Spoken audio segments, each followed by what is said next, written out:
أعوذ بالله من الشيطان الرجيم. بسم الله الرحمن الرحيم. ليس على الأعمى حرج ولا على الأخرج حرج ولا على المريض حرج ولا على أنفسكم أن تأكلوا من بيوتكم أو بيوت آبائكم أو بيوت أمهاتكم أو بيوت إخوانكم أو بيوت أخواتكم أو بيوت أعمامكم أو بيوت عماتكم أو بيوت أخوالكم أو بيوت خالاتكم أو ما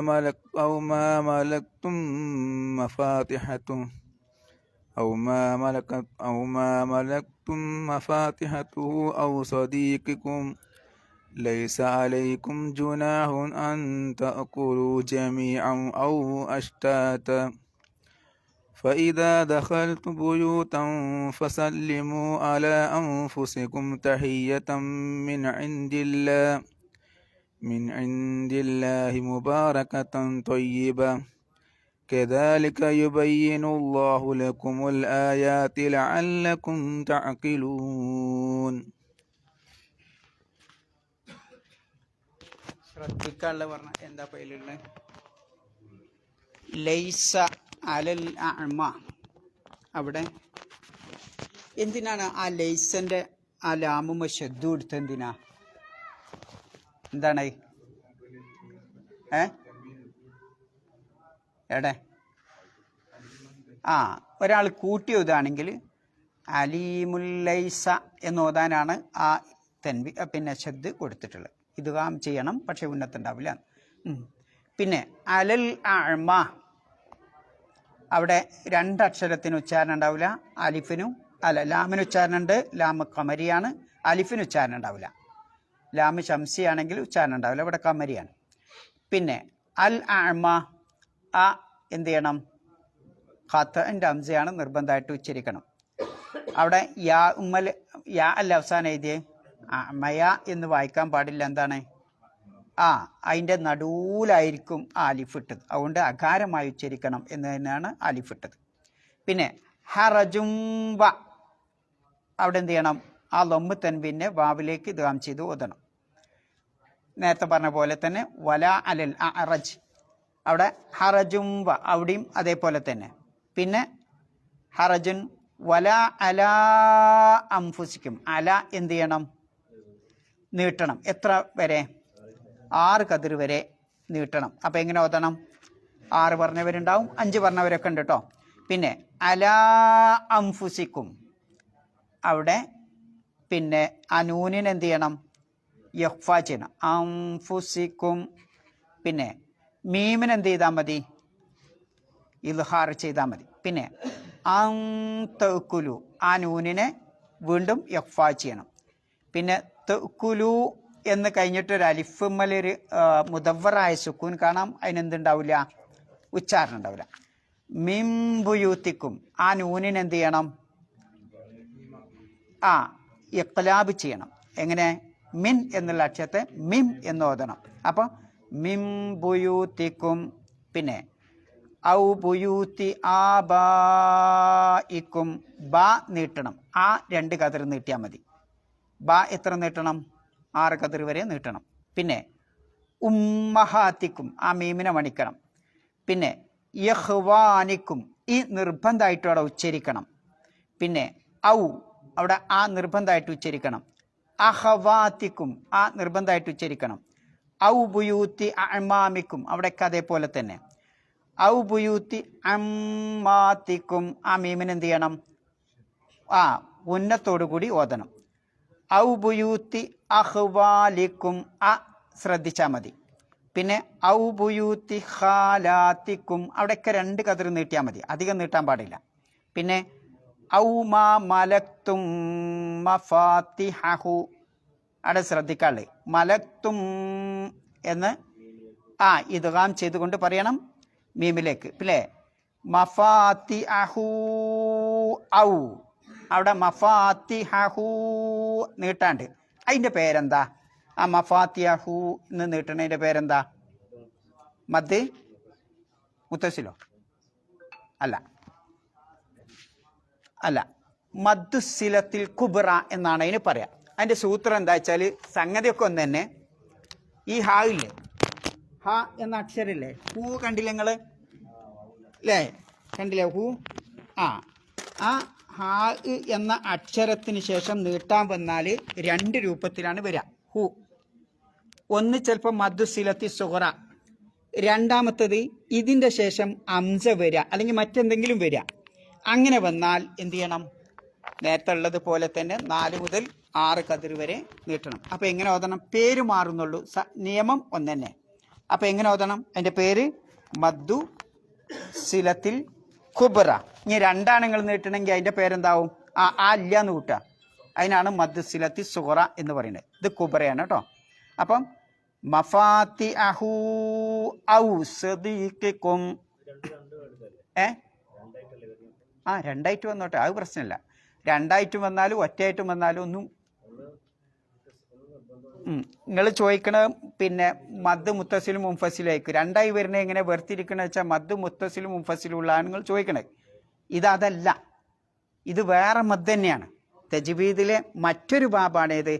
ഹ എന്ന അക്ഷരത്തിന് ശേഷം നീട്ടാൻ വന്നാൽ ഹ എന്ന അക്ഷരത്തിന് വെത്താം. അതിന് ഹി ആയാലും ഹൂ ആയാലും ഒക്കെ അങ്ങനെ തന്നെ.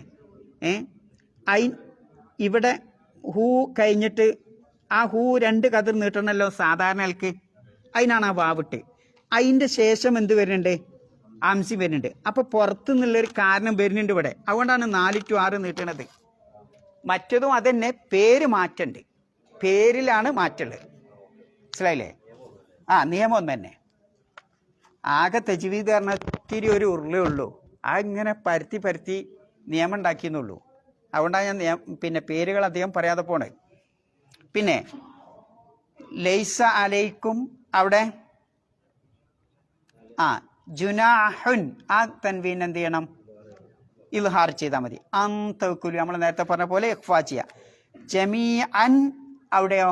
അവിടെയും ഇൽഹാർ ചെയ്യുക. ജമീ അൻ ഔ അഷ്താത്ത അവിടെയൊക്കെ 2 കതിർ നീട്ടിയാൽ മതി.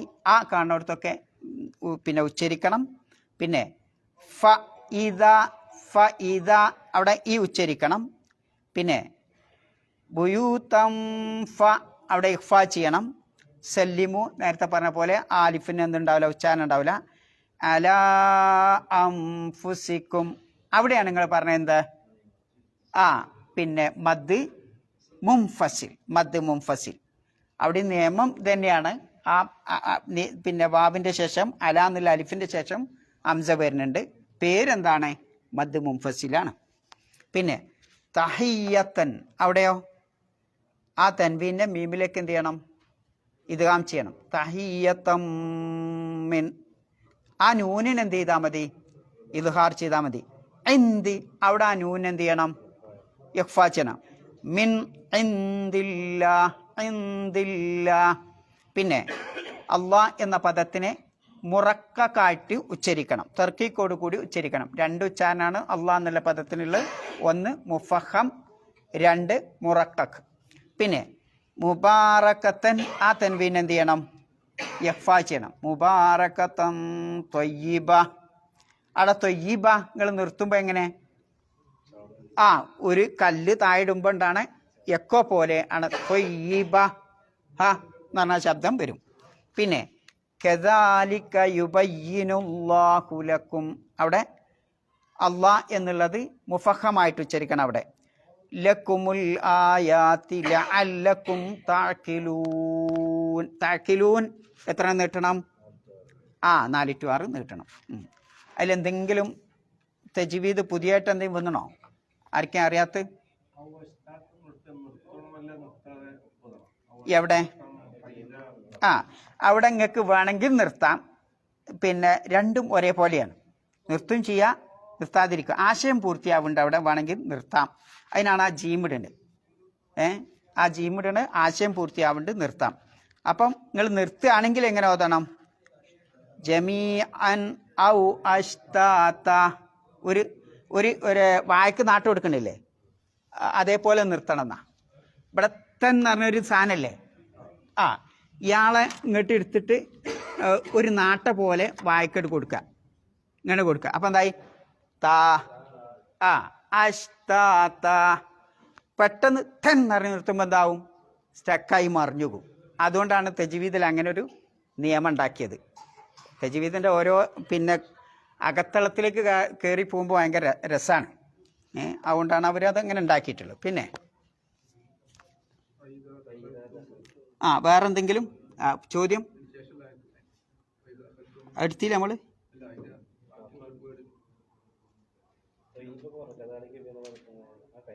കഴിഞ്ഞല്ലോ. അവിടെ എന്തെങ്കിലും സംശയം ഉണ്ടോ? എന്താ?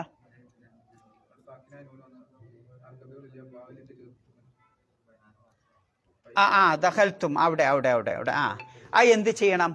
സാക്കിനായ മീമുണ്ട്, അതിൻ്റെ ശ്രദ്ധ വിട്ടില്ല. പിന്നെ എന്തും വന്നിട്ടുണ്ട്? ബാവും വന്നിട്ടുണ്ട്. അപ്പം എന്താ ചെയ്യേണ്ടത്? സാക്കിനായ മീമിൻ്റെ ശേഷം ബാവ് വന്നാൽ എന്താ വേണ്ടേ? മീമിൽ ഇഖ്ലാബ് പറഞ്ഞിട്ടൊരു പരിപാടിയില്ല.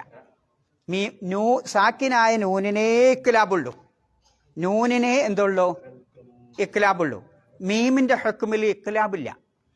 ആകെ ഉള്ളത് ഒരു യഖ്ഫാ മാത്രം. മീമിൻ്റെ ശേഷം ബാവ് വന്നാൽ യഖ്ഫാ ചെയ്യണം. പിന്നുള്ളത് ഇദ്ഗാമാണ്, പിന്നുള്ളത് ഇൽഹാറുമാണ്. ഇഖ്ലാബ് എന്തിലില്ല? സാക്കിനായ നൂനിന് ഇല്ല. അപ്പോൾ ഇവിടെ എന്താ ചെയ്യേണ്ടത്? യഖ്ഫാ ചെയ്യണം. യഖ്ഫാ ചെയ്യേണ്ട ഒരേ ഒരു അക്ഷരമേ ഉള്ളൂ. സാക്കിനായ മീമിൻ്റെ ശേഷം ബാ എന്ന അക്ഷരം കണ്ടാൽ മാത്രമേ യഖ്ഫാ ഉള്ളൂ, ബാക്കി അക്ഷരങ്ങളൊന്നുമില്ല. മനസ്സിലായില്ലേ? പിന്നെ വേറെന്തെങ്കിലും സംശയം?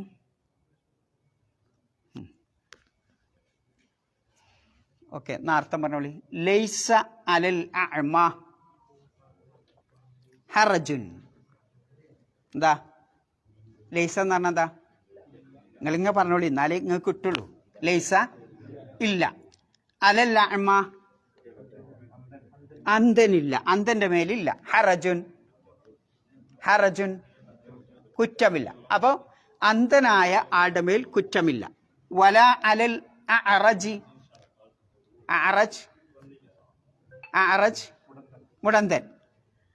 മുടന്തന്റെ മേലും ഇല്ല. ഹറജുൻ കുറ്റമില്ല. വല അലൽ മരീൽ രോഗിയുടെ മേലും ഇല്ല. ഹറജുൻ കുറ്റമില്ല. വല അല അംഫുസിക്കും നിങ്ങളുടെ മേലും ഇല്ല. അന്ത് കുലു ഒരർത്ഥം നിങ്ങൾ തിന്നുന്നതിന്. മിൻ ബുയൂത്തിക്കും നിങ്ങളുടെ വീടുകളിൽ നിന്ന്. ഔ ബുയൂത്തി ആബായിക്കും ബുയൂത്ത് എന്ന വീടുകൾ. ആബായിക്കും നിങ്ങളുടെ പിതാക്കളുടെ വീടുകളിൽ നിന്ന്. ഔ ബുയൂത്തി ഉമ്മഹാത്തിക്കും നിങ്ങളുടെ മാതാക്കളുടെ വീടുകളിൽ നിന്ന്. ഔ ബുയൂത്തി ഇഖ്വാനിക്കും നിങ്ങളുടെ സഹോദരന്മാരുടെ വീടുകളിൽ നിന്ന്. ഔ ബുയൂത്തി അഹ്വാത്തിക്കും നിങ്ങളുടെ സഹോദരിമാരുടെ വീടുകളിൽ നിന്ന്. ഔ ബുയൂത്തി അമാമിക്കും നിങ്ങളുടെ വാപ്പയുടെ ബ്രദർമാരെ സഹോദരന്മാർ. നമ്മളെന്താ വിളിക്കുക? ഓരോ നാട്ടിലും ഓരോന്ന് വിളിക്കും. ബാപ്പൻ്റെ ബ്രദർ, എളാപ്പ മൂത്താപ്പ എന്ന് നമ്മളെ നാട്ടിൽ വിളിക്കുക. എല്ലായിടത്തും അതായിക്കോളണമെന്നില്ല, അതുകൊണ്ടാണ് ഞാൻ അങ്ങനെ പറഞ്ഞത് കേട്ടോ. അങ്ങനെ തന്നെ മനസ്സിലാക്കണം. ബാപ്പൻ്റെ സഹോദരന്മാർ. പിന്നെ അനന്തരാവകാശമൊക്കെ പഠിപ്പിക്കുമ്പോൾ എളാപ്പ മൂത്താപ്പ അറിയരുത്, ആകെ കുളവും. ഇതും അതേപോലെ തന്നെ. പിതൃവ്യൻ എന്ന് നമ്മൾ മലയാളത്തിൽ പറയാറുണ്ടെങ്കിലും അതിങ്ങനെ തന്നെ മനസ്സിലാക്കണം. ബാപ്പൻ്റെ ഇളയതോ മൂത്തതായ സഹോദരന്മാർ. പിന്നെ ഔ ബുയൂത്തി അമ്മാത്തിക്കും അമ്മത്താരാ? ബാപ്പൻ്റെ പെങ്ങന്മാർ. നമ്മളെന്താ വിളിക്കുക? എൻ്റെ നാട്ടിൽ അമ്മായി എന്നാ പറയാം. അമ്മായി പറയുമ്പോൾ കൺഫ്യൂഷനാണ്, ഒരുപാട് അമ്മായി ഉണ്ട് അല്ലേ? പിന്നെ ഭാര്യൻ്റെ അമ്മനെ അമ്മായി വിളിക്കും. അതാ ഞാൻ പറയണം. അതുകൊണ്ട് നിങ്ങൾ ഇങ്ങനെ തന്നെ മനസ്സിലാക്കണം. അമ്മ ഒന്ന് അമ്മ, അതിൻ്റെ ഭോജനാണ് അമ്മാമ്. പിന്നെ മറ്റത് അമ്മത്ത്, ഇത് വാപ്പൻ്റെ സഹോദരൻ. അമ്മത്ത് വാപ്പൻ്റെ സഹോദരിമാർ, അത് ഇളയതായാലും മൂത്തതായാലും കേട്ടോ. പിന്നെ ഔ ബുയൂത്തി അഹ്വാലിക്കും, ഉമ്മൻ്റെ സഹോദരന്മാർ. ആരാണത്? ഉമ്മൻ്റെ സഹോദരന്മാർ. നമ്മളെ നാട്ടിൽ അമ്മാവൻ വിളിക്കും. നിങ്ങളെന്താ വിളിക്കുക? എല്ലാവരും അങ്ങനെ തന്നെയാണോ? കാരണൂർ കണ്ട നിങ്ങള്. അപ്പൊ ഇങ്ങനെ തന്നെ മനസ്സിലാക്കണം. അഹ്വാല് പറഞ്ഞാൽ ഉമ്മന്റെ സഹോദരന്മാർ. ഖാല് എന്നുള്ളതിന്റെ ഭോജനാണ് അഹ്വാല് കേട്ടോ. ഔ ബുയൂത്തി ഖാലാത്തിക്കും, ഉമ്മന്റെ സഹോദരിമാർ. നമ്മളെ നാട്ടിൽ ഇളയമാ മുത്തമ്മ വിളിക്കും. നിങ്ങളോ? ചിലര് പിന്നെ മമ്മി, പിന്നെ എന്താ പറയാ, മാമി എന്നൊക്കെ വിളിക്കും. അതൊക്കെ സംഗതി എന്താ? ഉമ്മന്റെ ആമേ ഒക്കെ വിളിക്കണ്ട്. ഒക്കെ ഓരോ നാട്ടിലും ഓരോതാണ്. അപ്പൊ ഇങ്ങനെ മനസ്സിലാക്കുക, ഉമ്മന്റെ സഹോദരന്മാർ, ഉമ്മന്റെ സഹോദരിമാർ, വാപ്പന്റെ സഹോദരന്മാർ, വാപ്പന്റെ സഹോദരിമാർ. അയാളെ പിന്നെ പയക്കാനൊന്നുമില്ല. പിന്നെ ഔ മാ മലക്തും മഫാത്തി അഹു, എന്താ? ചാവി ഉടമപ്പെടുത്തിയവരുടെ വീട്ടിൽ നിന്നും. ചാവി ഉടമപ്പെടുത്തിയവരുടെ വീട്ടിൽ നിന്നും. മഫാത്തിയ ചാവികളാണ്, ഒന്നല്ല കേട്ടോ. പിന്നെ ഔ സദീഖിക്കും, നിങ്ങളുടെ സുഹൃത്തുക്കളുടെ. അവിടെ സുഹൃത്തുക്കൾ എന്ന് പറയാൻ കാരണം പറഞ്ഞുണ്ട്. സദീഖ് പറഞ്ഞ ഒരു സുഹൃത്തല്ലേ? ഇസ്മി ജിൻസ് എന്ന് പറയും. വിശദീകരിക്കുമ്പോൾ പറഞ്ഞുതരാം കേട്ടോ. പിന്നെ ലൈസ അലൈക്കും ജുനാഹുൻ, നിങ്ങൾക്ക് കുറ്റമില്ല. അൻതുകുലു ജമീഅൻ ഔ അഷ്താത്ത, കൂട്ടമായോ അല്ലെങ്കിൽ ഒറ്റപ്പെട്ടോ തിന്നുന്നത് കൊണ്ട് കുറ്റമില്ല. ഫഇദാ ദഖൽതും ബുയൂതൻ, നിങ്ങൾ ഏതെങ്കിലും വീടുകളിലൊക്കെ പ്രവേശിച്ചു കഴിഞ്ഞാൽ ഫസല്ലിമു, നിങ്ങൾ സലാം പറയണം. അലാ അൻഫുസിക്കും, നിങ്ങൾക്ക് തന്നെ. എന്താ അതിന്റെ സൂത്രമൊക്കെ പറഞ്ഞുതരാം. തഹിയത്തൻ അഭിവാദ്യം എന്ന നിലക്ക്. മിൻ ഇൻദില്ലാ, അള്ളാഹുവിന്റെ അടുക്കൽ നിന്നുള്ള അഭിവാദ്യം, ഉപചാരം എന്നുള്ള നിലക്ക്. മുബാറകത്തൻ ത്വയ്യിബ, അനുഗ്രഹീതമായ തഹിയത്ത്. ത്വയ്യിബ പാവനമായ തഹിയത്ത്. അപ്പൊ അനുഗ്രഹീതവും പാവനവുമായ അള്ളാഹുവിന്റെ അടുക്കൽ നിന്നുള്ള ഒരു ഉപചാരം എന്നുള്ള നിലക്ക് നിങ്ങളോട് തന്നെ സലാം പറയണം. പിന്നെ കദാലിക്, ഇவ்விதം, അപ്രകാരം, യുബയ്യിനുല്ലാഹ്, അള്ളാഹു വിശദീകരിച്ചു തരുന്നു. ലക്കും, നിങ്ങൾക്ക്, അൽ ആയാത്തി, ദൃഷ്ടാന്തങ്ങളെ, ആയത്തുകളെ, ലഅല്ലക്കും തഅഖിലൂൻ, നിങ്ങൾ ബുദ്ധി കൊടുത്ത് ചിന്തിച്ച് മനസ്സിലാക്കുവാൻ വേണ്ടി. എന്താ അതിൽ കിട്ടാത്ത പദം ഒന്ന് ഉണ്ടോ നോക്കിയാൽ നിങ്ങൾ ഏതെങ്കിലും എഴുതിയുണ്ടോ? അത് വിശദീകരിക്കുമ്പോൾ പറഞ്ഞുതരാം. സ്വന്തത്തിൽ സലാം, നമ്മളിപ്പം നിങ്ങളോട് സലാം പറഞ്ഞാലും അതിൻ്റെ ഗുണമായിരിക്കാം എനിക്ക് തന്നെ. ഇനിയിപ്പോൾ ഒരു വീട്ടിൽ ആളില്ല, ആരോടാ സലാം പറയണ്ടേ? എന്നോട് തന്നെ പറയണം. സലാം അലൈക്കും എവിടെയും പറയണം. അതൊക്കെ വിശദീകരിക്കുമ്പോൾ വരുന്നുണ്ട് നമുക്ക് കേട്ടോ. ആദ്യത്തേത് എന്തേനിപ്പം? ലൈസ. ലൈസ എന്ന് പറഞ്ഞാൽ എന്താ? ഇല്ല അല്ലേ? ലൈസ ഇല്ല. മറ്റൊരു പദം ഇല്ല എന്നുള്ളതിന് ല. എന്തേ പഠിച്ചോൻ ലൈസിയും ലായും ലാന്നില്ലേ, മാന്നില്ലേ? മാഫി ഫുലുസ്, ലാ ഇന്തി, ലാ യൂജത്. ലൈസ എന്താ വ്യത്യാസം?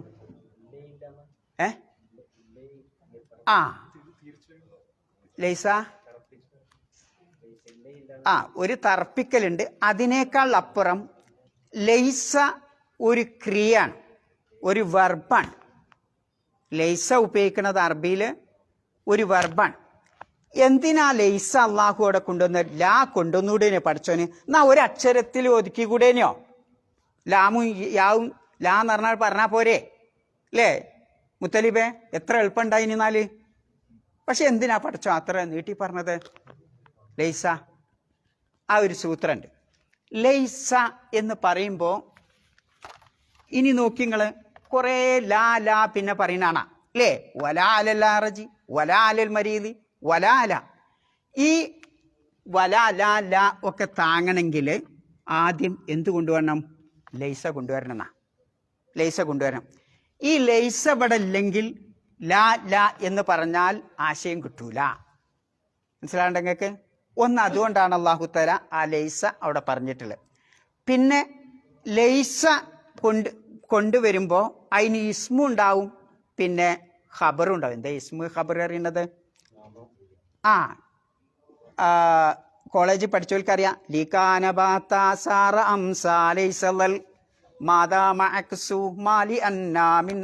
ആർക്കെങ്കിലും എന്തും തിരിഞ്ഞോ? ഒന്നും തിരിഞ്ഞില്ല അല്ലേ? ഖാനാബാത്ത സാറ അംസാലൈസാക്ക് കേട്ടില്ല നിങ്ങള്? ഖാനാഹ്വാത്ത് എന്ന് പറയും. ഖാനാഹ്വാത്ത് വന്നാൽ എന്ത് വേണം? ഖാനാഹ്വാത്ത് വന്നാൽ എന്ത് വേണം? ഇസ്മുണ്ടാവും, ഖബറുണ്ടാവും. ഇസ്മിന് എന്താ ഉണ്ടാവുക? ഇസ്മിന് റഫ് ഉണ്ടാവും. എങ്ങനെ നിങ്ങൾ പിന്നെ മുഹമ്മദ് ഒരു കാരി ആണ്, കാരി ആയിരുന്നു, അല്ലെങ്കിൽ ഒരു പഠിതാവായിരുന്നു, ഒരു മുത്തഅല്ലിമായിരുന്നു എന്നെങ്ങനെ നിങ്ങൾ പറയാ? കാന മുഹമ്മദുൻ മുത്തഅല്ലിമൻ. കണ്ടോ? കാനിൻ്റെ ഇസ്മാണ് മുഹമ്മദ്, മുത്തഅല്ലിമൻ എന്നുള്ളത് കാനൻ്റെ ഖബറാണ്. ഇതേപോലെയാണ് ലൈസ വന്നാലും അത് വേണമെന്നാ. ലൈസ എന്ന് പറഞ്ഞാൽ ഇല്ല, എന്തില്ല? കുറ്റം. അതാണ് അതിൻ്റെ ഇസ്മ്. എന്താ അതിൻ്റെ ഖബർ? ഏതാ? അൻതൗക്കുലൂന്ന. അൻതൗക്കുലു എന്നില്ല. മനസ്സിലായ നിങ്ങൾക്ക്? ആ ഖബറിനെ ഇവിടെ നെസ്ബ് വയ്ക്കും. അത് തെവീൽ ചെയ്തിട്ടുണ്ടാക്കുന്നതാണ് അതിൻ്റെ നെസ്ബ്. ചിലർക്ക് തിരിയിലാവുണ്ട, ഞാൻ വല്ലാ പോണില്ല. ഓക്കെ, ലൈസ അലല്ല അമ്മ ഒന്ന് ഓർമ്മിപ്പിച്ചു എന്ന് മാത്രം. അതുകൊണ്ടാണ് അല്ലാഹു തആല അവിടെ എന്ത് കൊണ്ടുവന്നത്? ആദ്യം തന്നെ ശക്തിയുള്ള ഒരു നഫി അവിടെ കൊണ്ടുവന്നത്. പിന്നെ ഹറജ് എന്ന് പറഞ്ഞാൽ എന്താ? അമ്മ എന്ന് പറഞ്ഞാൽ നിങ്ങൾക്ക് അറിയില്ലേ? അമ്മ കണ്ണ് കാണാത്തവൻ അല്ലേ? അന്ധൻ. ഹറജ്, ഹറജ് പറഞ്ഞാൽ എന്താ? എന്താ ഈ കുറ്റം കുറ്റം കുറ്റം എന്ന് പറയുന്നത്? എന്നാ അറബിയിൽ കുറ്റം എന്നുള്ളതിന് വേറെ പദം ഏതാ ഒന്ന് പറഞ്ഞാണേ? അറബിയിൽ കുറ്റം എന്നുള്ളതിന് എന്താ ഉള്ളത്? അവിടെ ഇപ്പം എന്താ അർത്ഥം പറഞ്ഞ നമ്മൾ? ലൈസ അലല്ലാമ ഹറജുൻ അല്ലേ? കുറ്റം എന്നാ. അറജു എന്നുള്ളതിന് വേറൊരു പദം ഇസ്മ എന്ന് കേട്ടില്ല നിങ്ങള്? എന്ത് അല്ലാ ഇസ്മ ഉപയോഗിക്കാതെ ഹറജ് ഉപയോഗിച്ചത്? വ്യത്യാസമുണ്ട്. ഇസ്മ എന്ന് പറയുന്നത് മനുഷ്യൻ ശറഇന് എതിര് ചെയ്യുമ്പോഴാണ് ഇസ്മാവുന്നത്. ഒരു ശറഅ്, അള്ളാഹുവിൻ്റെ ശറഅ് നിയമങ്ങൾ, അതിനെതിര് വരുമ്പോഴാണ് ഇസ്മാവുന്നത്. ഹറജ് എന്ന് പറഞ്ഞാൽ ഇപ്പോൾ എനിക്ക് താങ്ങാൻ പറ്റാത്തൊരു കാര്യം ഉണ്ടാവും, എനിക്ക് താങ്ങാൻ പറ്റാത്ത ഒരു കാര്യം ഉണ്ടാവും. അതിൻ്റെ തലയിൽ വെച്ച് നിന്നിട്ട് കാര്യമുണ്ടോ? അപ്പോൾ എനിക്ക് പ്രയാസപ്പെട്ടതോ താങ്ങാൻ പറ്റാത്തതോ ഒരു കാര്യം ഇറക്കി വെക്കുക, അതിനാണ് ഹറജി എന്ന് പറയുന്നത്. അത്തരത്തിലുള്ള ആ ബുദ്ധിമുട്ടിനാണ് എന്ത് പറയുന്നത്? ഹറജ്. അതുകൊണ്ട് അള്ളാഹുവിടെ ഇസ്മെന്ന് ഉപയോഗിച്ചില്ല. ലൈസ അലൽ അഅ്മ ഹറജുൻ. കണ്ണൊട്ടനെല്ലാം താങ്ങൂല ഉണ്ടോ? അപ്പൊ ആ നിയമം കുറച്ച് ഇറക്കി വെച്ചു കൊടുക്കണം. അതുകൊണ്ടാണ് ഹറജ് എന്നുള്ള പദപ്രയോഗം അള്ളാഹു ഉപയോഗിച്ച്. സൂത്രം മനസ്സിലായില്ലേ നിങ്ങൾക്ക്? ഭാഷാപരമായ സൂത്രമാണ് കേട്ടോ. പിന്നെ വല അലൽ അറജ്. അറജ് പറഞ്ഞാൽ എന്താ? ഹാൻഡിക്യാപ്പ്, മുടന്തൻ അല്ലേ? പിന്നെ അവിടെയും ഹറജ് വിശദീകരിക്കേണ്ടതില്ല. അവനും പിന്നെ കുറ്റമില്ല. കുറ്റം എന്നാണ് നമ്മൾ അതിന് വിവർത്തനം ചെയ്തത്. പക്ഷെ നിങ്ങൾ വിചാരിക്കണ ആ കുറ്റം അല്ല അത്. അതിനാണ് ഇപ്പം ഞാൻ അങ്ങനെ വിശദീകരിച്ചത് കേട്ടോ. വലാലൽ മരീലി ഹറജുൻ. അവിടെ രോഗിക്കും കുറ്റമില്ല. എന്ത് കുറ്റമില്ല എന്നാ പറയുന്നത്? വലാല അംഫുസിക്കും അൻതുകുലു മിൻ ബുയൂത്തിക്കും. നിങ്ങളുടെ വീടുകളിൽ നിന്ന് തിന്നുക എന്നുള്ളത്. എന്താ അപ്പോ സ്വന്തം വീട്ടിൽ നിന്ന് തിന്നാൻ ഇത്രമാത്രം ഖുർആനിലൊക്കെ പറയണപ്പം അത്? അങ്ങനെ ചിന്ത വരുന്നില്ല നിങ്ങൾക്ക്? ഉണ്ടോ? ഇതപ്പം അതൊക്കെ ചെറിയ ചെറിയ കാര്യം ഖുർആനിൽ ഇങ്ങനെ വലിയ ആയത്തായിട്ട് കൊടുത്തിക്കണ്. എന്താ അതിലുള്ളത്? എന്താ ഉള്ളത്?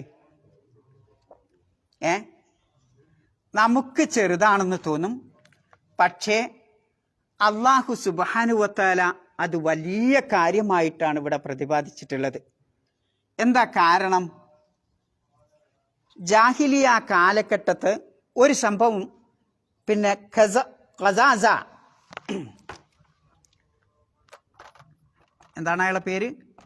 ഖസാസ എന്ന് പറയുന്ന ഒരു അൻസ്വാരി ഉണ്ടായിരുന്നു. ആ അൻസ്വാരി ആ വീട്ടിലെ പിന്നെ അതിൻ്റെ ഓണർ ഉണ്ടാവില്ലേ, ഒരു വീട്ടിൽ താമസിക്കുന്ന ആളാ, അൻസാരിയാണ്. അപ്പോൾ അതിൻ്റെ ആ സാഹിബുൽ ബൈത്ത് കൊടുക്കുന്ന ഭക്ഷണം അവിടെ എടുത്തു വെച്ച് കൊടുത്താലും ആ സാഹിബുൽ ബൈത്ത് പറഞ്ഞാലേ എന്ത് ചെയ്യുള്ളൂ, തിന്നുള്ളൂ. ചിലപ്പം എടുത്തു വെച്ചിട്ട് സാഹിബുൽ ബൈത്ത് എന്ത് ചെയ്യും, ഓണർ എന്ത് ചെയ്യും, യാത്ര പോകുമ്പം ബന്ധു വെക്കുമ്പോഴും ഉണ്ടാവും ഈ ഭക്ഷണം ആ മേശപ്പുറത്ത് ഇങ്ങനെ. അപ്പം എന്താ അതിന് കാരണം? ഇയാൾ പറഞ്ഞിട്ടില്ല. അയാൾ പറയാതെ ആ വീട്ടിലാളത് തിന്നൂല. ഇങ്ങനെയുള്ള ഒരു കാലഘട്ടം ആ കാലഘട്ടത്തിൽ ഉണ്ടായിരുന്നു. ഒരു സംഭവം അത്. പിന്നെ ഈ മൊടന്തനും അതേപോലെ തന്നെ പിന്നെ കണ്ണുപൊട്ടനും രോഗിൻ്റെ ഒക്കെ ഇപ്പോൾ കൂടെ ഞാൻ ഭക്ഷണം കഴിച്ചാൽ, നിങ്ങളിപ്പോൾ ഒരു കണ്ണൊട്ടൻ്റെ കൂടെ നിങ്ങളെ കൂടെ ഇരുത്തിയിട്ട് നമ്മളൊക്കെ ഇവിടെ ഇരിക്കുക, ഒരു കണ്ണൊട്ടനും ഉണ്ട്, എങ്ങനെയായിരിക്കും അയാൾ ഭക്ഷണം കഴിക്കുക? അയാളെ കൈ ഇങ്ങനെ തപ്പിയൊക്കെ ചിലപ്പോൾ നമ്മളെ ഷർട്ടിലാവും അല്ലേ, അയാൾക്ക് കിട്ടണത് ചിലപ്പോൾ നമ്മൾ വേസ്റ്റാക്കി എല്ലായിരിക്കും നിങ്ങൾ അയാളെ കൈ കൊടുക്കണത്. അങ്ങനെയൊക്കെ പലതും സംഭവിക്കും അല്ലേ, പലതും സംഭവിക്കും. അപ്പം അങ്ങനെയുള്ള ഒരാളെ, അല്ലെങ്കിൽ ചിലപ്പോൾ അയാളെടുത്ത് നല്ല അയാൾ തിന്ന അങ്ങേയറ്റം കൈ ഇട്ടിട്ട് അങ്ങനെയൊക്കെ തിന്നു, അതിനൊക്കെ സാധ്യത ഉണ്ട് അല്ലേ. അപ്പം നമുക്ക് എന്തുണ്ടാവും? ഇയാളെ കൂടെ ഞാൻ ഇരിക്കണില്ല, എന്തുണ്ടാവും? അയാളെ കൂടെ എനിക്ക് ശരിയാവൂല അല്ലേ.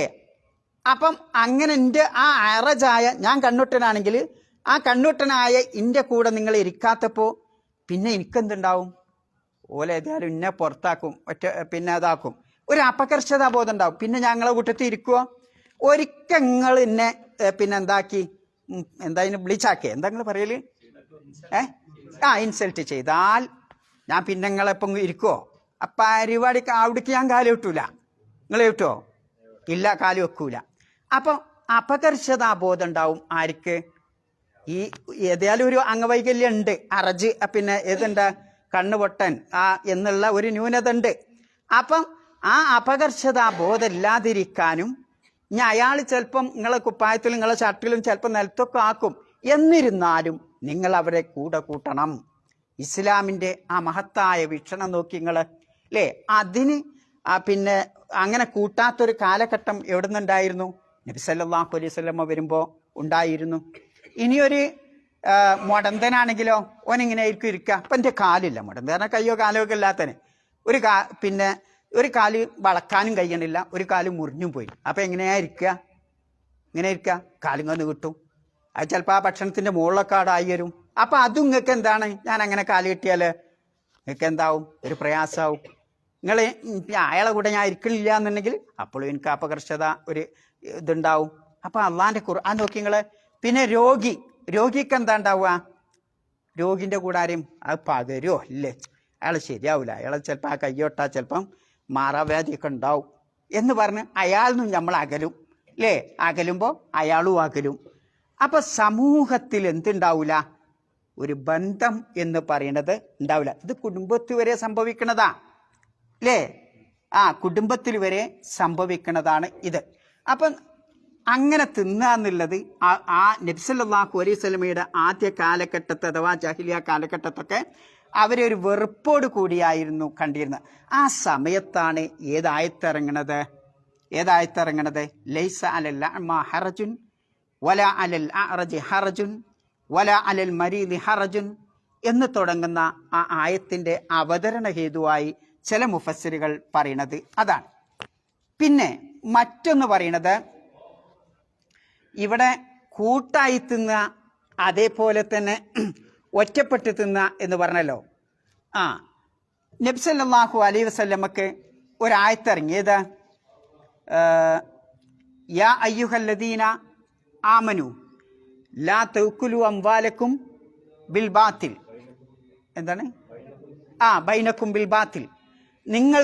നിങ്ങളുടെ ഇടയിൽ അനീതിയോടുകൂടി അനർഹമായി നിങ്ങളുടെ സമ്പത്ത് നിങ്ങൾ ഭക്ഷിക്കരുത് എന്ന ആയത്തിറങ്ങിയപ്പോൾ എന്തായി? ആ സഹാബത്തിനൊക്കെ കൺഫ്യൂഷനായി. നമ്മളിപ്പോൾ നമ്മളെ കുടുംബക്കാരോടൊക്കെ പോയി തിന്നാൽ അല്ലേ, ജ്യേഷ്ഠന്മാരെ, അഞ്ചന്മാരെ, പെങ്ങന്മാരെ, പിന്നെ മൂത്താപ്പാരെ എളാപ്പാരെയൊക്കെ കൂടെ തിന്നാൽ അവരുടെ സമ്പത്ത് നമ്മൾ അനർഹമായിട്ട് തിന്നല്ലേ അത് എന്നൊരു സംശയം അവർക്ക് ഉണ്ടായപ്പോഴാണ് എന്ത് ചെയ്തത്? നിങ്ങൾ അവിടെ പോയി തിന്നുന്നത് കൊണ്ട് വിരോധമല്ല, അതൊരു കുറ്റമല്ല, ഒരു പാപമല്ല എന്ന് ആയത്തിറങ്ങാനുള്ള കാരണം അതാണ് എന്ന് പറഞ്ഞ മുഫസ്സിറുകളും ഉണ്ട്. അതുകൊണ്ടാണ് അല്ലാഹു തആല ഇത്രമാത്രം നീട്ടിപ്പരുത്തി ഇന്ന ആളെ പേരൊക്കെ എടുത്തുകൊണ്ട് അല്ലാഹു തആല അത് വിശദീകരിക്കാനുള്ള കാരണം എന്ന് വിശദീകരിച്ച പണ്ഡിതന്മാരെയും കാണാൻ സാധിക്കും. ഇനി ഇങ്ങനെ ഒരു നിയമം അല്ലാഹു ഉണ്ടാക്കി വെച്ചതിൽ ഇസ്ലാം എത്ര ലളിതമായ മതമാണ്. ഒരു പ്രയാസവും അല്ലാഹു ഒരാളോട് ലാ യുകല്ലിഫുല്ലാഹു നഫ്സൻ ഇല്ലാ വുസ്അഹാ. ആളെയും അല്ലാഹു തആല ഓന് താങ്ങാൻ പറ്റാത്തത് ഒരാൾ മേലും അല്ലാഹു തആല വെച്ചിട്ടില്ല. അപ്പം കാരുണ്യത്തിൻ്റെ മതമാണ് ആര്? ദീനുൽ ഇസ്ലാം എന്ന് പറയുന്നത് കാരുണ്യത്തിൻ്റെ ദീനാണ് എന്ന് ഈ ആയത്ത് നമ്മളെ പഠിപ്പിക്കുന്നുണ്ട്. അല്ലാഹു തആല മറ്റൊരു സ്ഥലത്ത് പറയണം, വമൻ യുരിദ് അൻ യുദില്ലഹു യജ്അൽ സദ്റഹു ലയ്യികൻ ഹറജൻ. അവിടെ അതിൻ്റെ അങ്ങേപ്പുറത്ത് പറയുന്നത് എന്താ?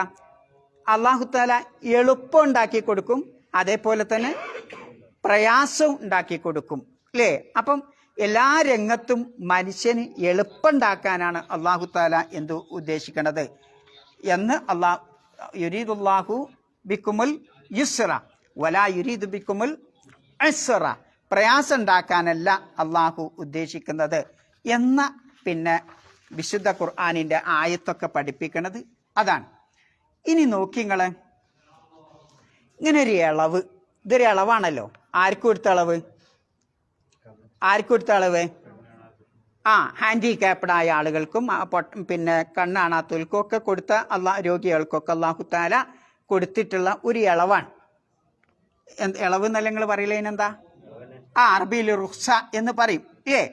സാധാരണ ആരോഗ്യമുള്ള ഒരു മനുഷ്യൻ ചെയ്യണത് അവർ ചെയ്യേണ്ടതില്ല എന്നാണല്ലോ ഇപ്പം ഇളവ് പറഞ്ഞത്. അപ്പം നമുക്കൊക്കെ ഇല്ലേ നിസ്കാരം ഒരാൾക്ക് ഉണ്ടാക്കാൻ ഒന്നിനും കഴിയില്ല, 4 വേള നിസ്കരിക്കണ്ടേ? പക്ഷെ യാത്ര ആണെങ്കിൽ എന്തുണ്ട്? ചുരുക്കി നിസ്കരിക്കാം ഇല്ലേ? ഒരാൾ രോഗിയാണ്, എന്ത് ചെയ്യണ്ട? നോമ്പനുഷ്ഠിക്കേണ്ടതില്ല അല്ലേ? ഇങ്ങനെ ഓരോന്നും. ഒരാൾക്ക് സമ്പത്തില്ല, അയാൾ എന്ത് ചെയ്യേണ്ടതില്ല?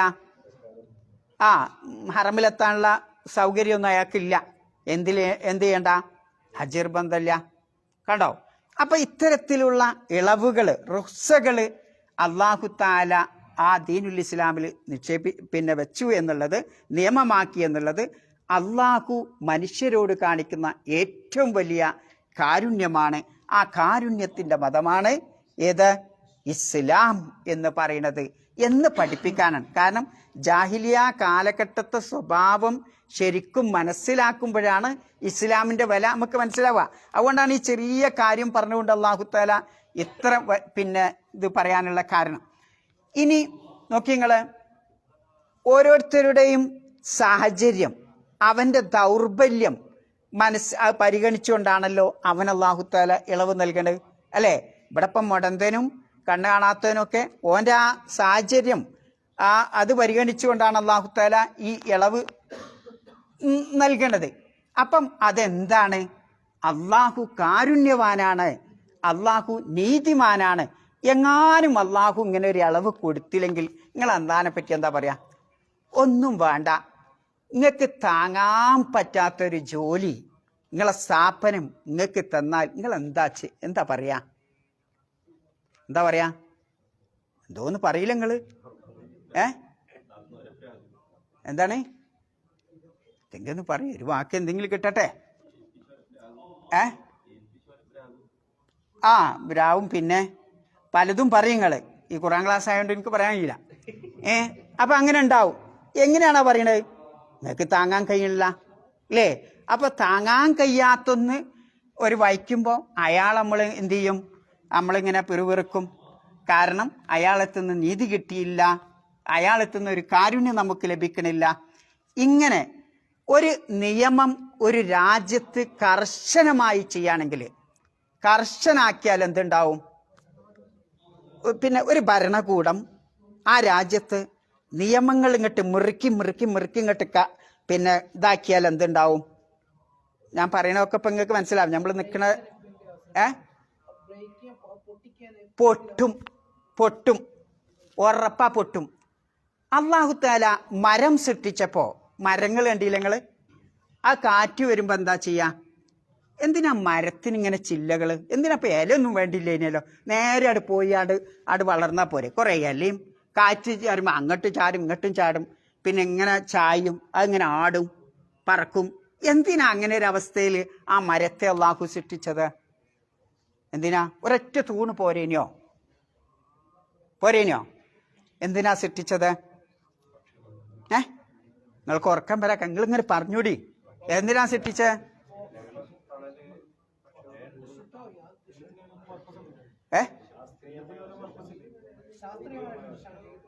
എന്തോ ആവട്ടെ, ശാസ്ത്രീയോ മനഃശാസ്ത്രമോ എന്തോ ആവട്ടെ, അതിലൊരു സൂത്രമുണ്ട്. ആ കാറ്റടിക്കുമ്പോൾ ഇങ്ങനെ ആടണില്ല എങ്കിൽ ഒറ്റ കാറ്റുകൊണ്ട് എന്ത് ചെയ്യും? പൊട്ടിയത് വീഴും അല്ലേ? അല്ലാഹു സുബ്ഹാനഹു വ തആല എന്നെ സൃഷ്ടിച്ചപ്പോൾ എൻ്റെ സന്ധികളും പേശികളും അതൊക്കെ ഇങ്ങനെ ലൂസാക്കി. എന്തിനാ? ഒരു ഇളവ് ഇങ്ങനെ. അതാണല്ലോ ശരിക്കും ഇളവ് എന്ന് അറിയണേ അല്ലേ? ഇങ്ങനെ കാല് മടക്കാനും ഇങ്ങനെ ചലിപ്പിക്കാനും ഇങ്ങനെ മടക്കാനും ഒക്കെ. എന്തിനാ ഇപ്പൊ പഠിച്ചോ നമ്മളെ സൃഷ്ടിച്ചപ്പോൾ അങ്ങനെ സൃഷ്ടിച്ച് ഇത് നേരെ അടാക്കി വിടുന്നത്? സ്ട്രോങ്ങിൽ കാലൊന്നും വളക്കണ്ട, ഇങ്ങനെ അടാക്കി വിടണോ? എന്താ അങ്ങനെ ആക്കാതെ ഇരുന്നത്? സ്ട്രോങ് ആയാൽ എന്തുണ്ടാവും? ഒന്നും വേണ്ട, നമുക്കൊരു വേദന അത് നമുക്കറിയില്ലേ അല്ലേ? എന്തുകൊണ്ട് അല്ലാഹു തആല അങ്ങനെ സൃഷ്ടിച്ചില്ല?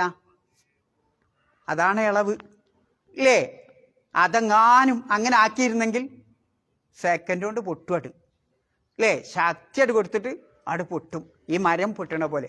അപ്പൊ റബ്ബിന്റെ സൃഷ്ടിപ്പന്നെ അങ്ങനെ. അപ്പൊ എത്ര നീതിമാനാണ് അല്ലാഹു, എത്ര കാരുണ്യവാനാണ് അല്ലാഹു. ഈ മുടന്തനും ഈ ആറജനും അയാൾക്ക് ചില ന്യൂനതകളുണ്ടെങ്കിലും ആ ന്യൂനത മനസ്സിലാക്കിക്കൊണ്ട് അല്ലാഹു തആല അയാൾക്ക് എന്ത് ചെയ്തു? അയാളുടെ ഭാരം കുറച്ച് ഇറക്കി കൊടുത്തു. അതാണ് റുഖ്സ, അതാണ് ഇളവ് അല്ലേ? അയാളോട് ഞാൻ താങ്ങണ പോലെ കണ്ണൊട്ടനോടും താങ്ങണം എന്ന് പറഞ്ഞാൽ എന്തായിരിക്കും അവസ്ഥ? അപ്പൊ വിശുദ്ധ ഖുർആൻ എത്ര കാരുണ്യത്തിന്റെ മതമാണ്, എത്ര വിശാലമായ അതിസൂക്ഷ്മമായ സങ്കീർണമായ മേഖലയിലൂടെയാണ് വിശുദ്ധ ഖുർആൻ നമ്മെ കൊണ്ടുപോകുന്നത്. ആലോചിച്ചുങ്ങള്. ഇപ്പൊ മനസ്സിലായില്ല നിങ്ങൾക്ക്? വെറുതെ കുറെ മുടന്തനും തിന്നാ മറ്റോനും തിന്നാന്നുള്ള നിയമമല്ല ഇതില്. അതിന്റെ അങ്ങേപ്പുറത്ത് എന്തുണ്ട്? അതിന്റെ ചുരുളുകളിൽ ഒരുപാട് കാര്യങ്ങൾ നമുക്ക് പഠിക്കാനുണ്ട് അല്ലേ? അപ്പം അതാണ് അതിലുള്ള ഒന്ന്. ഇനി നമ്മളെ വീട്ടിലേക്ക് വരാം. ഒരു വീട്ടിലേക്ക് വരാം. പിന്നെ ഒരു സമൂഹം യുവാക്കളെ പിന്നെ അമിതമായി കടുംപിടുത്തം പിടിച്ചിങ്ങനെ നിന്നാൽ എന്താ ഉണ്ടാവുക? അല്ലെങ്കിൽ നിങ്ങളൊരു വാപ്പ ഉമ്മ ആ വീട്ടിലെ മക്കളോട് വരച്ച വരയിൽ ഇങ്ങനെ നിർത്തുക, അങ്ങനെ തന്നെ ചെയ്യണം എന്ന് പറഞ്ഞാൽ എന്താ അവിടെ ഉണ്ടാവുക? ചാൻസ് കിട്ടിയാല് ഒന്ന് അങ്ങനെയുള്ള വീടുകളിൽ വളരുന്ന കുട്ടി അതീവ ഭയമുള്ളവനായിരിക്കും അല്ലേ? പണ്ടൊക്കെ എനിക്കിങ്ങനെ എൻ്റെ ചെറുപ്പകാലത്തൊക്കെ കാണാം, ബാപ്പ വരുന്നുണ്ടടാ നല്ല ഇറങ്ങിപ്പോകും, ബാപ്പനെ കാണുന്നതന്നെ പേടിയാ. എന്താ? ബാപ്പൻ്റെ അറിവില്ലായ്മ കൊണ്ട് ബാപ്പ ചിലപ്പം അടിക്കും. അറിവില്ലാഞ്ഞിട്ടാണ് കേട്ടോ.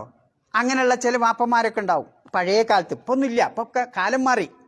ഇപ്പം അടിച്ചാൽ അടിക്കണം മഫ്ഫറില അല്ലേ? അടിക്കാനൊന്നും പറ്റൂല, ഇപ്പം ആരും അടിക്കാൻ പറ്റൂല, അത് വേറെ നിയമം. അപ്പം നോക്കി നിങ്ങൾ അങ്ങനെ പേടിപ്പിച്ചാൽ കുട്ടി ഭീരുവാകും.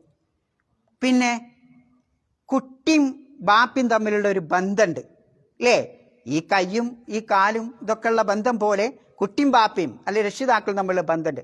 ആ ബന്ധം ഉണ്ടാവില്ല നേർക്ക് നേരെ അതിശക്തമായ രൂപത്തിൽ നമ്മൾ പിടിക്കുകയാണെങ്കിൽ. പിന്നെന്തുണ്ടാവില്ല? ഒരു വിരക്തി ഉണ്ടാവും. പിന്നെ അങ്ങനെ പലതും ഉണ്ടാവും. അങ്ങനെ ചാൻസ് കിട്ടുമ്പം, അതാണ് ലാസ്റ്റ് വരിക, ചാൻസ് കിട്ടുമ്പം വാപ്പയ്ക്കെതിരെ തിരിയും. അതാണ് പ്രായമായ വാപ്പനൊന്നും മൈൻഡ് ചെയ്യാതെ ചില ആളുകളൊക്കെ പോണതാ. നമ്മൾ വളർത്തുന്നിടത്തുള്ള തകരാറാ അല്ലേ? കുട്ടികളെ വളർത്തുമ്പോൾ വളരെ ശ്രദ്ധിക്കണം, വളരെ ശ്രദ്ധിക്കണം. അള്ളാഹിൻ്റെ റസൂൽ എങ്ങനെ വളർത്തിയത്? സുജൂദ് ചെയ്യുമ്പോൾ എവിടെ താങ്ങിയേക്കണത്? എവിടെ? പെരടി. അല്ലേ? ആലോചിച്ച് നോക്കൂ നിങ്ങൾ. അവിടുന്ന് വലിച്ചിട്ടോ? വലിച്ചിട്ടില്ല. ആ പ്രായത്തിൻ്റെ വ്യത്യാസമാണ്. അപ്പം അങ്ങനെ വളർന്നാൽ അവർ നമ്മളുമായിട്ട് എന്തുണ്ടാവും? കമ്മ്യൂണിക്കേഷൻ ഉണ്ടാവും. എല്ലാ കഥകളും ബാപ്പന്മാരോടും ഉമ്മമാരോടും പറയും. ആലോചിച്ച് നോക്കൂ നിങ്ങൾ. ഇങ്ങനെ അതിശക്തമായ നിയന്ത്രണം ആണ് നിങ്ങൾ ഒരു നിങ്ങളുടെ കുടുംബത്തിനോ അല്ലെങ്കിൽ ഒരു ഭരണാധികാരി ഒരു സമൂഹത്തിനോ ആ നാട്ടിലോ വരുത്തുന്നതെങ്കിൽ അവിടെ എന്തുണ്ടാവും? പൊട്ടലും വിള്ളലും അകൽച്ചയും ഉണ്ടാകും. അതുകൊണ്ടാണ് എന്തായത്, ചിലയിടത്തൊക്കെ നിയമങ്ങൾ അല്ലാഹു തആല ഇളവ് നൽകിയിട്ടുള്ളത്. മാത്രമല്ല ബാലൻസ് ആണ് നഷ്ടപ്പെടും. അല്ലേ? ബാലൻസ് കിട്ടാനാണ് അല്ലാഹു തആല പല ഇളവുകളും നൽകിയിട്ടുള്ളത്. പിന്നെ സമൂഹത്തിൽ ആരോഗ്യം ഉണ്ടാവണ സമൂഹം ഉണ്ടാവണമെങ്കിൽ ഇത്തരം ഇളവുകൾ വേണം. അല്ലെങ്കിൽ വളർന്നു വരുന്ന എന്താവും? അനാരോഗ്യപരമായ ആ സമൂഹമാകും എന്നതാണ് അത് നമ്മെ പഠിപ്പിക്കുന്നത്. അപ്പം ഇങ്ങനെ അങ്ങോട്ട് ആലോചിച്ചാൽ ഒരുപാട് കാര്യങ്ങളാണ് നമുക്ക് ഏതെന്ന് പഠിക്കാനുള്ള ഗുണപാഠങ്ങൾ. അല്ലാഹു തആല നമുക്ക് തോന്നും ഒരു ചെറിയ കാര്യമാണ് പറഞ്ഞിട്ടുള്ളത്. പക്ഷേ അതിൽ എല്ലാ മേഖലകളെയും കടന്നു പോകുന്ന നിയമങ്ങളുണ്ട് എന്നതാണ് അത് നമ്മെ ഇനിയൊന്ന് വായിച്ചു നോക്കിയാണ്. ലൈസ അലൽ അഅ്മ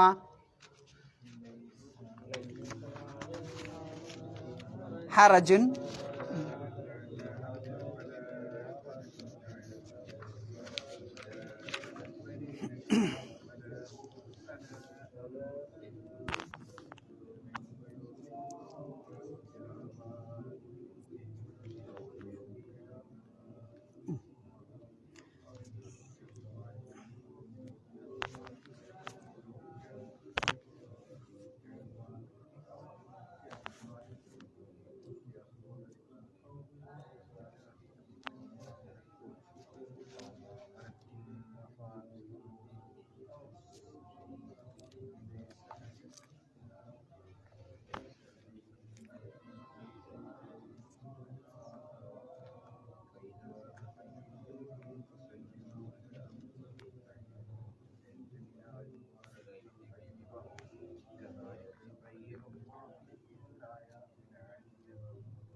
ഇനി അതിലുള്ള പ്രധാനപ്പെട്ട മറ്റൊരു പോയിന്റ് കൂടി. ഒന്ന്, എന്തിനാ അള്ളാഹു നിങ്ങൾ കൂട്ടമായിട്ടോ ജമീഅൻ എന്ന് പറഞ്ഞല്ലോ, അല്ലേ? ഔ അഷ്താത്തൻ എന്നും പറഞ്ഞല്ലോ. എന്തിനാ അത് രണ്ടും പറഞ്ഞത്? രണ്ട് രൂപത്തിലും ഭക്ഷിക്കാം. ആദ്യം പറഞ്ഞത് ഏതാ? ജമീഅൻ. എന്താ ജമീഅ എന്നറിയണതും അഷ്താത്തും തമ്മിലുള്ള വ്യത്യാസം? ജമീഅ അറിയണ എന്താ?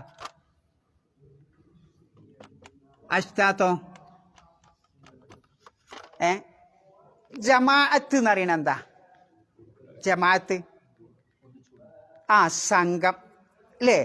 ജമാഅത്ത് അറിയണത് കുറേ വസ്തുക്കളുടെ കൂട്ടം അല്ലെങ്കിൽ കുറേ ആളുകളുടെ കൂട്ടം, അതാണ് ജമാഅത്ത് അറിയുന്നത്.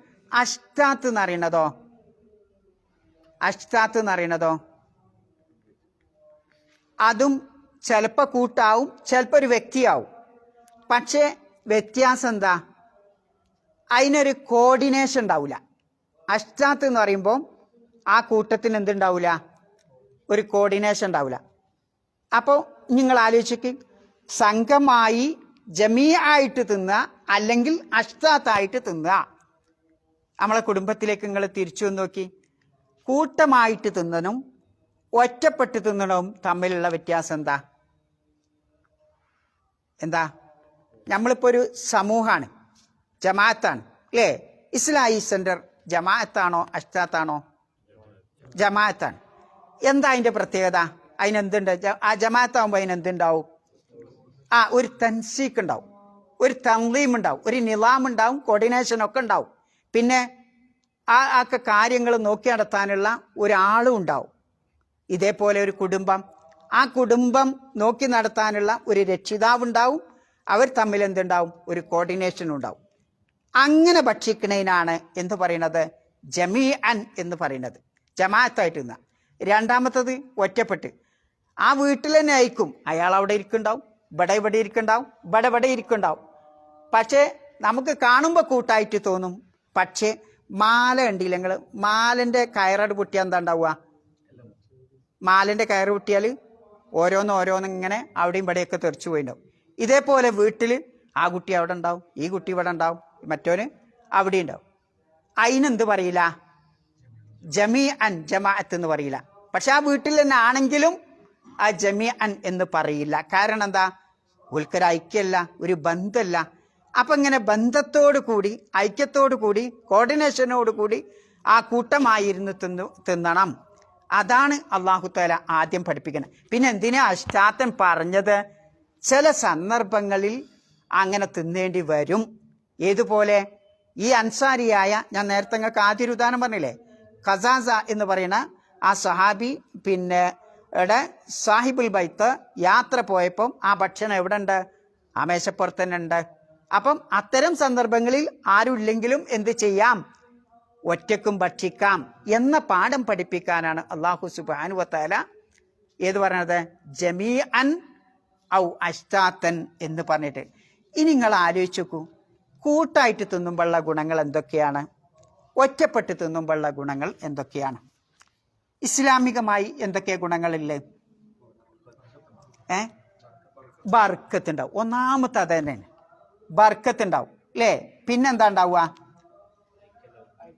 ഐക്യം, സാഹോദര്യം, ബന്ധം ഒക്കെ കൂട്ടിയുറപ്പിക്കാൻ എന്ത് ചെയ്യും?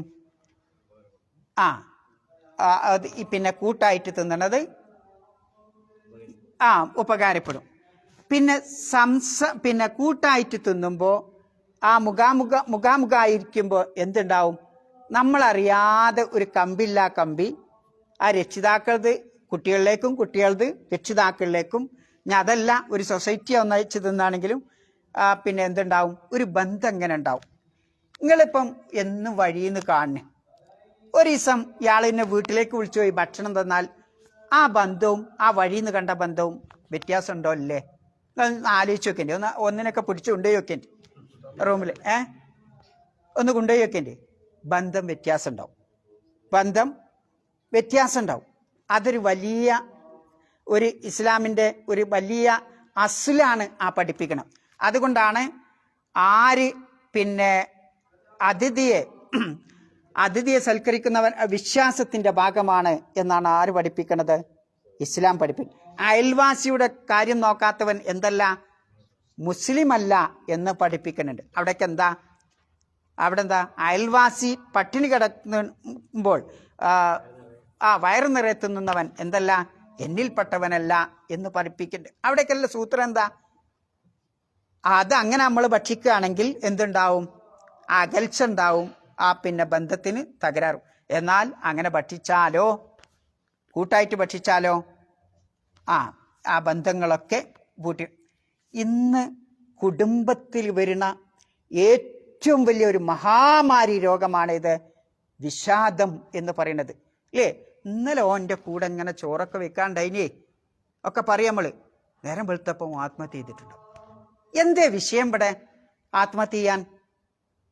ഓന് ആ അമ്മയല്ലേ ചോറ് എടുത്തത് ഇന്നലെ? എനിക്കും ചോറുന്ന ഓൻ തന്നെയല്ലേ? ആ അമ്മ തന്നെയല്ലേ?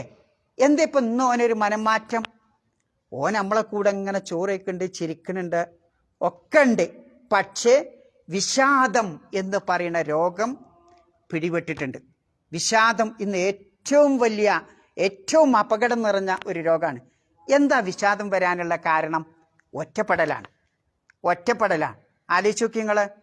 ഈ ഒറ്റപ്പെടൽ മനുഷ്യന് വലിയ രോഗങ്ങളിലേക്ക് എത്തിക്കും. ഒരു നിമിഷം കൊണ്ട് ചിലപ്പോൾ എന്താവും? ബാപ്പനും ഇമ്മനെയും സഹോദരന്മാരെയും കെട്ടിയോലൊക്കെ വിരിഞ്ഞുകൊണ്ട് പോവാൻ ഓൻ റെഡിയാവും. ആലോചിച്ച് നോക്കൂ. അപ്പം ഇത് എന്തുകൊണ്ട് വരുന്നതാ? ഈ ബന്ധങ്ങളുടെ ഇത് കുറവാ അല്ലേ? വീട്ടിലുണ്ടാവും ബന്ധമൊക്കെ. ഇവിടെ നമ്മളിപ്പോൾ ഭക്ഷണം കഴിക്കണം, ഇങ്ങനെ മൊബൈലൊക്കെ ഇട്ട് അങ്ങ് തിന്നുണ്ടാവും. എവിടെ ശ്രദ്ധ? മൊബൈലാ അല്ലേ? എത്ര തിന്ന്, എന്തേ തിന്ന്, എത്ര അളവായി ഒന്നും നമുക്ക് അറിയില്ല. ആ മൊബൈലൊക്കെ ഒന്ന് ഒഴിവാക്കിയിട്ട് ആ മേശപ്പുറത്ത് എല്ലാവരും ഒന്ന് ഇരുന്നിട്ട് ഒന്ന് ചിരിച്ച്, ഒന്ന് ആഹ്ലാദിച്ച്, ഒന്ന് അങ്ങോട്ടിട്ടെടുത്ത് അല്ലേ, ആരൊക്കെയും കൂടുതലാണ് നിർത്തികാളടാ നാളെയും തിന്ന എന്ന് പറഞ്ഞാൽ എത്ര ആരോഗ്യവാന്മാരാവും നമ്മൾ അല്ലേ? അതുകൊണ്ടാണ് റസൂലുള്ളാഹി സ്വല്ലല്ലാഹു അലൈഹി വസല്ലമ എന്ത് പറഞ്ഞത്? ബർക്കത്തുണ്ടാവുന്നു. ആ ബർക്കത്ത് വെറുതെ അല്ല. പിന്നെ ധനികനും ദരിദ്രനും തമ്മിലുള്ള പോര് അതില്ലാതാക്കാൻ പറ്റിയ ഏറ്റവും വലിയതാണത് ഏത്? കൂട്ടായിട്ട് തിന്നാന്നുള്ളത്. വലിയ മകൻ ചിലപ്പം വലിയ IAS ആവും, രണ്ടാമത്തോ അത്ര എത്തിയിട്ടുണ്ടാവില്ല, മൂന്നാമത്തോ അതിലും വലിയവനാവും അല്ലേ, നാലാമത്തോ രാഷ്ട്രീയ നേതാവാവും. ഇതൊക്കെ പാടെ ഒരു വാപ്പ അല്ലെങ്കിൽ ഒരു ഉമ്മ ഒരു മേശപ്പുറത്ത് ഇങ്ങനെ ഒരുമിച്ച് കൂട്ടുമ്പം ആ ബന്ധത്തിന്റെ ശക്തി എത്രയാണ്? ആ ശക്തി എത്രയാണ്? നിങ്ങൾ ആലോചിച്ച് നോക്കേണ്ടി. അത് അനുഭവിക്കുമ്പോഴേ നമുക്ക് അറിയാൻ പറ്റുള്ളൂ. അനുഭവിക്കുമ്പോഴാണ് നമുക്ക്. ഇല്ല എങ്കിൽ കൂട്ടം തെറ്റിയാൽ എന്താ? ആര് പിടിച്ചുകൊണ്ടുപോകും? ചെന്നായി പിടിച്ചുകൊണ്ടുപോകും. ഈ ചെന്നായി പിടിച്ചുകൊണ്ടുപോകുക പറയുന്നത് എന്താ സംഗതി? ആ വഴി തെറ്റിപ്പോവും നമ്മൾ അല്ലേ? യഥാർത്ഥ മാർഗത്തിൽ നിന്ന് വഴി തെറ്റി നമ്മളെ തന്നെ നശിപ്പിക്കാൻ അത് കാരണമാകും എന്നുള്ളതാ. അപ്പോൾ ഏകാന്തത ഇല്ലാതാക്കാനും ദുഃഖം ഇല്ലാതാക്കാനും സാമൂഹികമായ അകൽച്ച ഇല്ലാതാക്കാനും ഇതൊക്കെ നമുക്ക് എന്തുകൊണ്ട് കഴിയും? ഒരു നേരത്തെ ഭക്ഷണം. അതുകൊണ്ടാണല്ലോ ആധുനിക മനഃശാസ്ത്രം പറയുന്നത് എന്താ? നിങ്ങളെ വീട്ടിൽ ഒരു നേരെങ്കിലും ഒരു ടൈമെങ്കിലും എന്ത് ചെയ്യണം? ഒന്നിച്ച് ഭക്ഷണം കഴിക്കണം എന്നാ.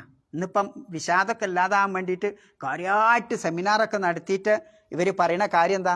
വീട്ടിൽ ഒരു സമയം മക്കളും രക്ഷിതാക്കളും കൂടിയിട്ട് എത്ര നിങ്ങൾക്ക് ജോലി ഉണ്ടെങ്കിലും ഒരു നേരം കൂടിയിരുന്ന് ഭക്ഷണം കഴിക്കണം എന്നാ. ആലോചിച്ച് നോക്കൂ. അള്ളാ പറയാ അൻതുകുലു ജമീഅൻ ഔ അഷ്താത്ത. ആ അഷ്താത്തൻ അവിടെ പറഞ്ഞത് ചിലപ്പം നിർബന്ധിതാവസ്ഥയിൽ ചിലപ്പോൾ നമ്മളിങ്ങനെ തിന്നു പോണ്ടി വരും. അതുകൊണ്ടാ അങ്ങനെ ഒരു നിർബന്ധിതാവസ്ഥയിൽ ചെയ്യേണ്ട ഇതാ. പിന്നെ ശാരീരികമായും അതിനോട് കുറേ ഗുണങ്ങളുണ്ട്.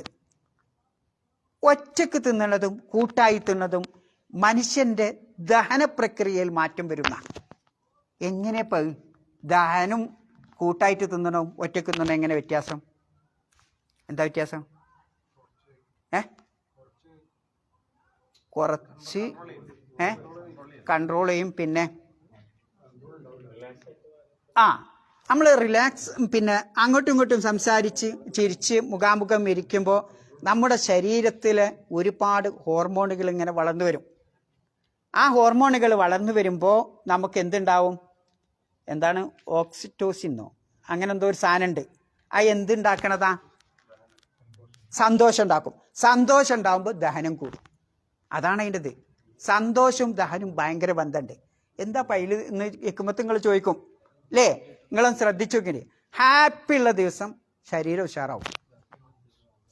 സന്തോഷം ഉണ്ടാവുമ്പം ദഹനം കൂടും, ഇല്ലെങ്കിലോ ദഹനക്കേട് ഉണ്ടാവുന്ന. ആലോചിച്ച് നോക്കി നിങ്ങൾ. എത്ര അള്ളാൻ്റെ ആ വിശുദ്ധ ഖുർആൻ പറയുന്ന ആയത്തിൽ എത്രയാണ് ഇതുള്ളത്? സന്തോഷം ഉണ്ടാകുമ്പം നമ്മളെ നാഡീവ്യവസ്ഥകളൊക്കെ ഞരമ്പുകളൊക്കെ നല്ല ഉത്സാഹത്തോടു കൂടി നിൽക്കും. അങ്ങനെ ആവുമ്പോൾ അതിൻ്റെ ഹോർമോൺ ഉൽപ്പാദിപ്പിക്കും. അങ്ങനെ ഉണ്ടാവുമ്പോൾ ദഹന പ്രക്രിയകളൊക്കെ നടക്കും എന്നുള്ളതാണ്. അപ്പം മാത്രമല്ല, ഈ സന്തോഷം ഉണ്ടാവുമ്പം ഒരുപാട് അടുപ്പുണ്ടാവും. ആ അടുപ്പുണ്ടാവുമ്പോൾ തന്നെ എന്തുണ്ടാവും? എല്ലാ നിലക്കുള്ള ശാരീരികവും മാനസികവുമായ എല്ലാതും കിട്ടും. അതുകൊണ്ടാണ് വിശുദ്ധ ഖുർആൻ ഒരു ചെറിയ കാര്യം വെറുതെ അങ്ങോട്ട് അവിടെ എഴുതി വെച്ച് പോയതല്ല. മറിച്ച് അതിൽ ചിന്തിക്കുന്ന മനുഷ്യരെ സംബന്ധിച്ചിടത്തോളം എന്തുണ്ട്? ഒരുപാട് കാര്യങ്ങളുണ്ട്. അപ്പം ആ മരച്ചില്ല എന്തിനാ പടച്ചോൻ അങ്ങനെ ഉണ്ടാക്കിയത്? എന്തിനാ ഇപ്പം എൻ്റെ കയ്യും കാലൊക്കെ ഇങ്ങനെ ഇളക്കാനൊക്കെ ഉള്ളത് ഇങ്ങനെ ലൂസാക്കി വെച്ചത്? അതൊക്കെ നമുക്ക് പഠിക്കാനുള്ള വലിയ പാഠമാണ് ഈ ആയത്തിലൂടെ.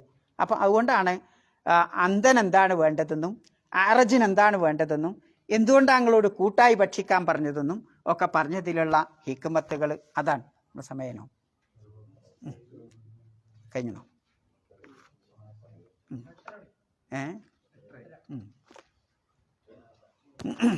മതി. എന്നാ ഇൻഷാ അല്ലാ. അപ്പം ഇനി റമളാനാണ് വരുന്നത്. വളരെ സന്തോഷത്തോടു കൂടി നിങ്ങൾ സ്വീകരിക്കുക. അങ്ങോട്ടും ഇങ്ങോട്ടൊക്കെ പ്രാർത്ഥിക്കുക.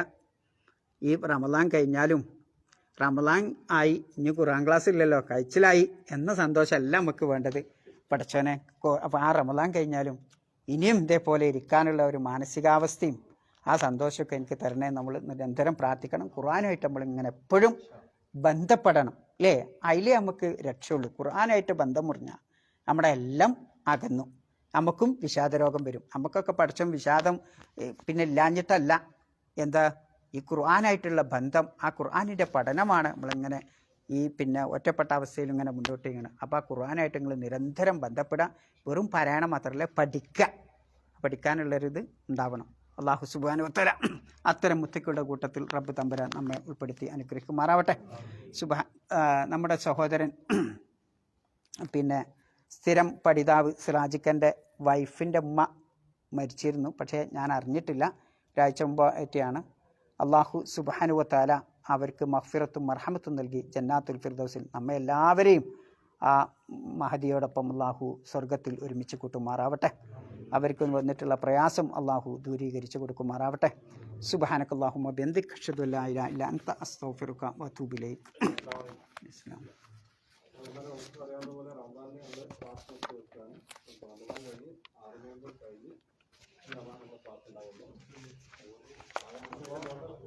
അതെല്ലാവരും ശ്രദ്ധിക്കുക. വെള്ളിയാഴ്ചയാണ് നമ്മുടെ നോമ്പുറ. അപ്പം എല്ലാവരും 4 മണിക്ക് എന്ന് പറഞ്ഞാൽ ഈ സ്ഥലത്തിലുള്ള ആളുകൾ 4 മണിക്കാണ്. ഇതിനാണ് ഒരു ഫസ്റ്റ് സ്ഥലത്തുണ്ടാവും.